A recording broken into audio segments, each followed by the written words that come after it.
Well, I want to welcome you to our study where we're going to undertake a look at a rather unusual topic. So bear me the introduction, which I'm calling The Mistaken Identity.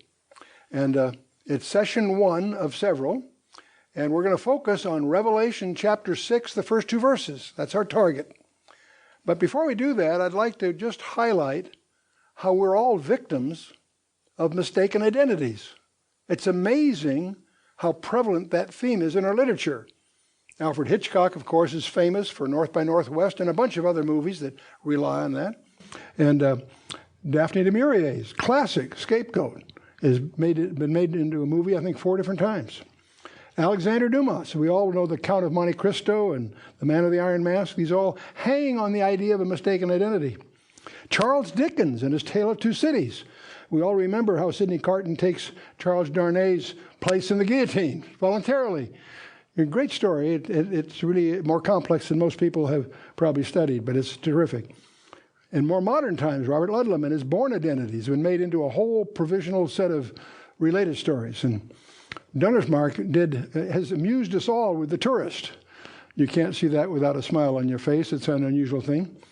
And Gilroy's movie Duplicity is they're so confused they confuse themselves as to who they are. And so it's a popular theme in literature. But mistaken identities also are in the real world. There are real modern examples. The most vivid one I remember is when I had an opportunity to tour Angola Prison, one of the most notorious prisons on the planet Earth. And it has over 5,000 inmates that are in there for life. And the warden, who is a very, very celebrated, sharp guy, Burl Kane did a lot of innovations, but he will tell you privately that he believes half of them are innocent. They don't belong there. That's not his job. His job is to enforce the court. But it's interesting to realize there are people on death row whose parole officers said they should be freed, and they're not, for some technicality. So it's astonishing to see that's real life. And more than half of them are probably innocent. Lee Harvey Oswald, we all know that name. The cover-up of that whole episode exceeded the event itself. And then we have the reason I wear everybody says, Chuck, your flag is upside down. Yes, it is. Is that the most dangerous one? No. There's one that's even more dangerous than Barack Obama, believe it or not. The most dangerous mistaken identity, in my judgment, is Jesus of Nazareth. Most people have no grasp of who he is. Even Christians think they know, but they don't really. And that's what led to the autobiography that Dr. Welty and I put together. An autobiography, his own words, declares who he is and the claims he made. It's a shock to many people. I, Jesus, an autobiography.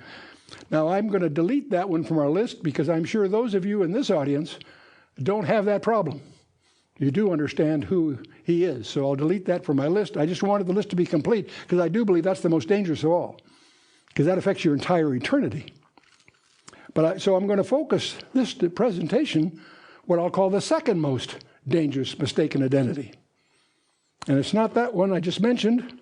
It's the ultimate masquerade, the White Horsemen of Revelation chapter 6.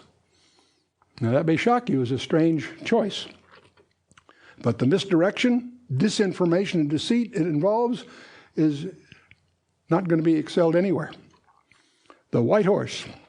And that's the primary subject of this in the next session.